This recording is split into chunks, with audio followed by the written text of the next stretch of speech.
घर पे मेहमान आ जाएं तो झटपट से चिकन निहारी रेसिपी बना के उनको इम्प्रेस कर दीजिए। तो चलिए मेकिंग की तरफ और इसको बनाने का तरीका सीखते हैं।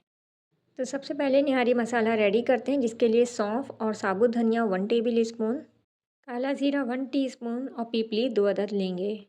साबुत काली मिर्च 1 टीस्पून, हरी इलायची 4 से 5, बड़ी इलायची 2 अदद और 6 अदद लेंगे लौंगे।